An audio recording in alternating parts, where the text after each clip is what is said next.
प्रश्न है हमारे पास, अपूर्ण मीनार का उन्नयन कोण मीनार के आधार से 45 मीटर दूर एक बिंदु से 45 डिग्री है।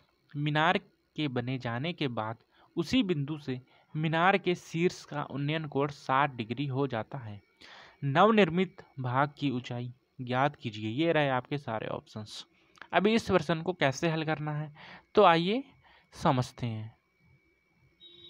जब भी ऐसा प्रश्न आपके सामने आता है, सबसे पहले हम क्या चित्र बनाएंगे और चित्र के माध्यम से ये प्रश्न एकदम हलवा हो जाता है। ठीक है, तो एक बार चित्र बना के मैं आपको दिखा देता हूँ। ठीक, ओहो, समकोण त्रिभुज तो है ही नहीं हमारे पास। चलो कोई बात नहीं, इसको अब ड्रॉ करेंगे अपने कलम से। ठीक, तो हमें दिया है एक अपूर्ण मीनार का उन्नयन कोण मीनार के आधार से 45 मीटर दूर एक बिंदु से 45 है। ठीक है, मतलब अपूर्ण मीनार मतलब वो अभी पूरी तरीके से बनी नहीं है। ठीक है, तो इसका जो आधार से एक बिंदु है यहाँ पर कितना है, इसकी दूरी 45 मीटर। लेकिन इसका जो उन्नयन कोण है, ठीक है, 45 मीटर। लेकिन जो उसका उन्नयन कोण है मतलब यहाँ ये वाला कोण, ये भी कितना दिया है, 45। ठीक है, इसका नाम रख देते हैं ए, बी और सी। ठीक, अभी इस और ए से सी का मान रख देते हैं, यहाँ पे रख देते हैं एक्स, एच रख देते हैं। ठीक, अभी हमसे कहा है मीनार के बन जाने के बाद उसी बिंदु से मीनार के शीर्ष का उन्नयन कोण 60 हो जाता है। अभी ये तो अधूरी मीनार है। ठीक है, बिंदु ए तक अधूरी मीनार है। अभी क्या होता है,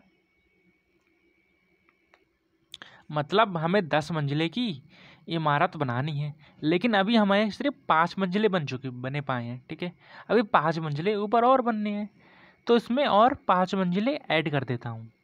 ठीक है, अब इस शीर्ष से इस बिंदु का उन्नयन कोण, ठीक है, कितना हो जाता है, यहाँ से यहाँ तक।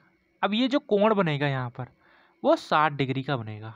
ठीक है, और मैं इसको भी नाम लिख लेता हूँ ए बी सी डी।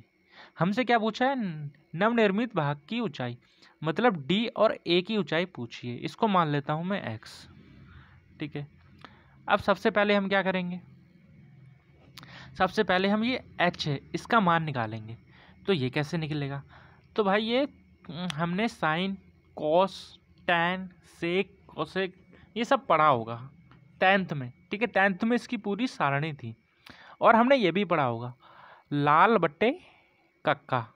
ठीक है, क्या चीज, लाल बट्टे कक्का।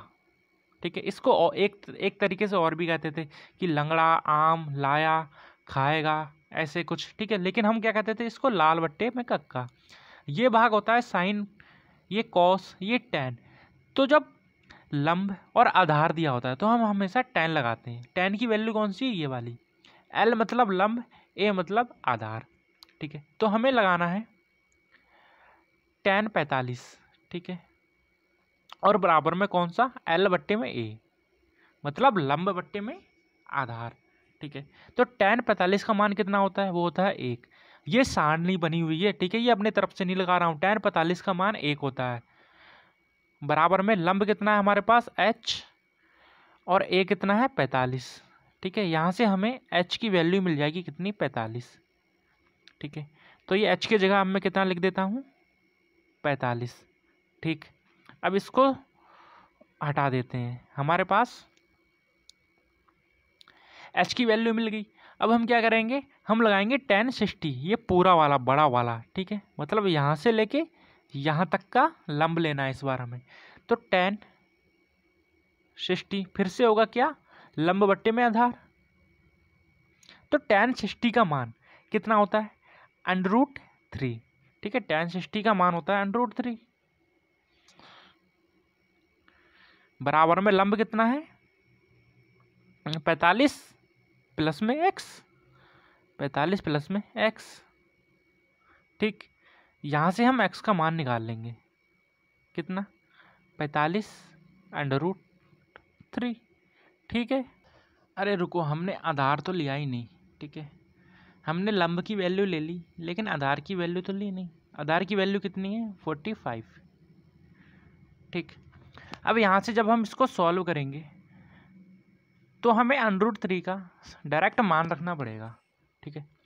√3 का मान कितना होता है यहाँ से, वो होता है 1.7, ठीक है, 32, और ये वाला पद ऊपर चला जाएगा, मल्टीप्लाई में 45, और माइनस कर देंगे इसमें से 45, तो हमारे पास x का मान निकल आएगा जो हमसे पूछा है, ठीक।